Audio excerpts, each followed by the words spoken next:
It's a lovely drizzly day today at Foxdale Forest, and today we're going to learn about rainwater harvesting. So we're going to look at a very simple rainwater harvesting system which I connected to my outdoor kitchen, and then we're going to look at rainwater harvesting on a slightly larger scale where we have rainwater harvesting connected to my home, and I'd also love to show you our rainwater harvesting system on our clubhouse. So rainwater harvesting, what is it? It's the collection of blue water, which is the water from the sky, and storing it either in a little bucket, a dish, or a larger tank. In Zambia, we see rainwater harvesting in all of the compounds, the low-cost communities, where they collect rainwater from their roof and store it in a small dish, like a bucket. You'll see that often in the rainy season, and that's used for hand washing and for cooking as well. Here at Foxdale Forest, I'd love to show you my rainwater harvesting system, which I've connected to my outdoor kitchen. Okay. So over here we have a rainwater harvesting system. You can see these are beautiful clay tiles. The rainwater then feeds into this gutter and into a downpipe, and it's stored in this 500-litre tank. And this tank is then connected to an outside kitchen which I have, and this running water is rainwater. We just had a lovely little shower here today, so this is beautiful rainwater which was captured today. We keep our gutter as clean as possible, and we also, before the rain start, we do sweep the roof just to take any dirt and dust away, so that when it does start to rain, it's quite nice and clean. And then you can get a little scoop or just something to clean out your gutter, so that there's fewer leaves that get stuck in your downpipe. And just make sure that your downpipe is nice and clean as well.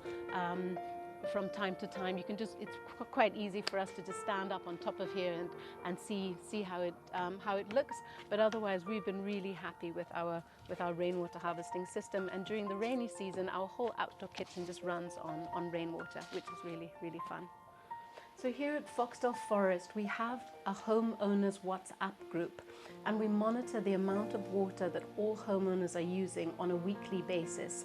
So water is metered within the development, and as Foxdale Forest, we provide the water to the homeowners from 2 commercial boreholes and 2 residential boreholes.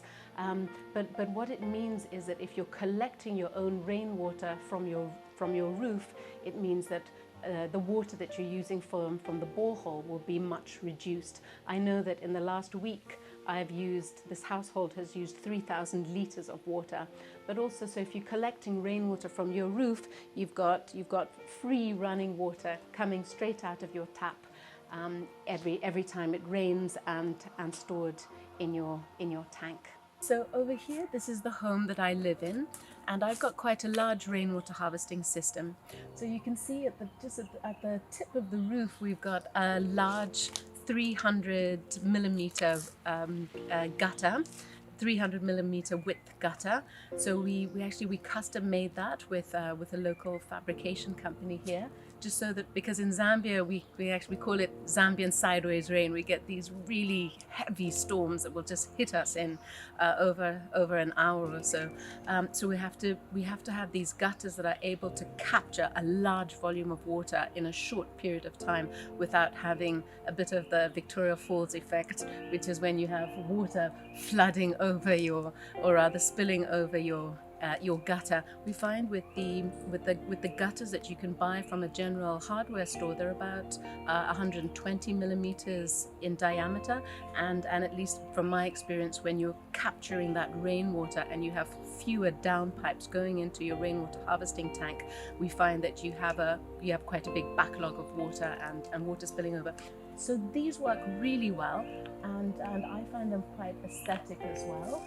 And I'll just walk you over to see where the downpipes are and where we capture our rainwater. So you can see quite nicely over here, we've got 2 downpipes. Downpipes are also called downspouts that come down. These are 110 millimeter downpipes. They're readily available from any hardware store. You can also get the 160 millimeter downpipes, which I would actually highly recommend, because you just want to be able to capture as much rainwater as possible and prevent, just basically prevent a bottleneck. So this is where they come down, and then you can see this pipe sort of snakes along here. There's one downpipe over here, and another one just to my left right here. And these pipes feed right into a rainwater harvesting tank. So I'm standing on an 80,000 litre rainwater harvesting tank.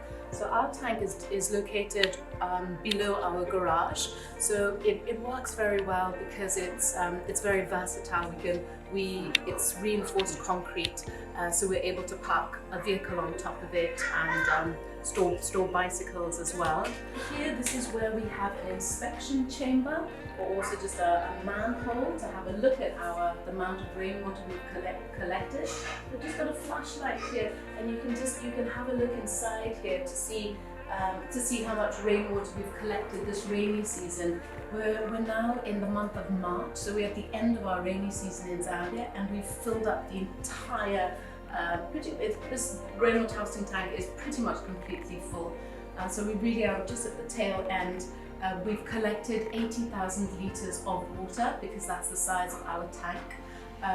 The depth of our tank is 3 meters, and then it's 7 meters long and 5 meters wide. We did build it with reinforced concrete.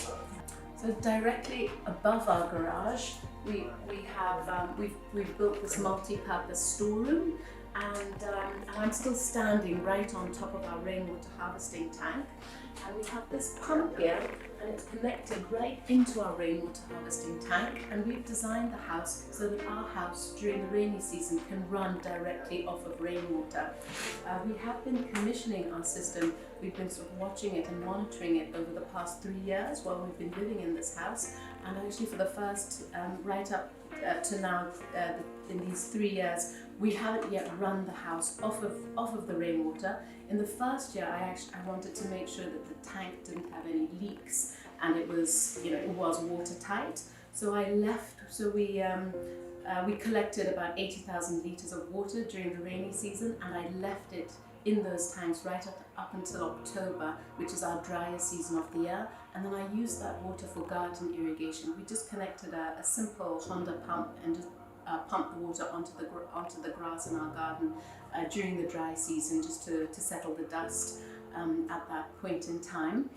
The second year I wanted to do the same, and also in the third year we've also just wanted to make sure that it was really watertight. At home we have 3 down pipes. There's 2 down pipes that feed directly into our 80,000 litre rainwater harvesting tank, and then we have a third down pipe which we just fitted in as, in a way, an overspill down pipe. When we installed it, I wasn't 100% sure whether we would completely fill our rainwater harvesting tank or whether we would have excess water, or just what was going to happen. So we put this extra one in, and it basically just releases some extra water, and it comes into our garden here. And I have now noticed that in Zambia we have a 4-month rainy season. It starts from December, and it lasts until the end of February into March, when you have the tail end of the rainy season.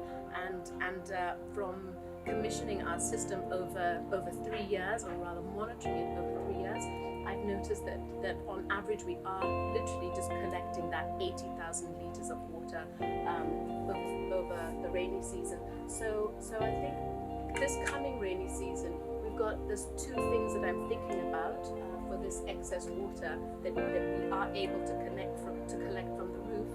It's either to block off the hole at the top of this gutter and direct all of this excess water into our tank.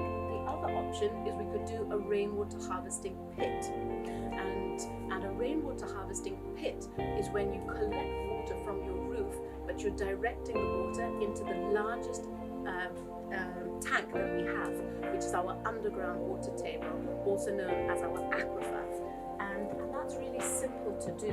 So it would be a matter of digging a hole here, because it's not an enormous volume of water. We could even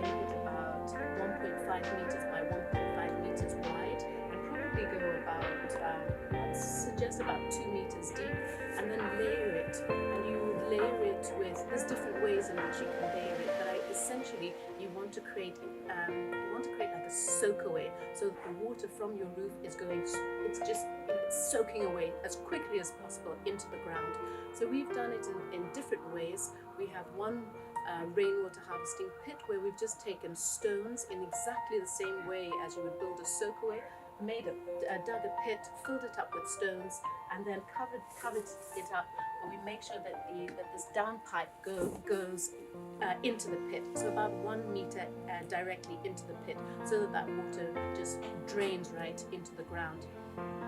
The other way of making your rainwater harvesting pit, in terms of what you can layer it with, is you can put crushed stone and then some river sand or building sand, and then another layer of crushed stone and ideally river sand until you fill it up to the top. And you can also put some pebbles on top, so that a little bit of rainwater which falls directly on that area will also sink straight into the ground. So we do ask all of our homeowners to have at least one small rainwater harvesting pit on their property.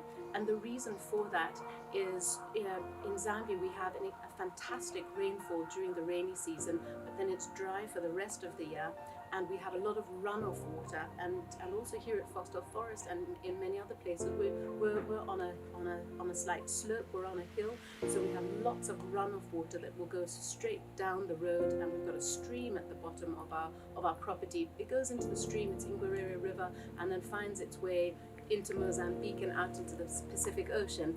But we're not drawing water from the Pacific Ocean. When we drill a borehole and we need portable water, we're drilling a borehole right here where our house is. So the idea really is to be able to direct water from the area where you're living into the ground, fill up the aquifer, so that when you drill a borehole, you're refilling that aquifer, and you have portable drinking water right below you.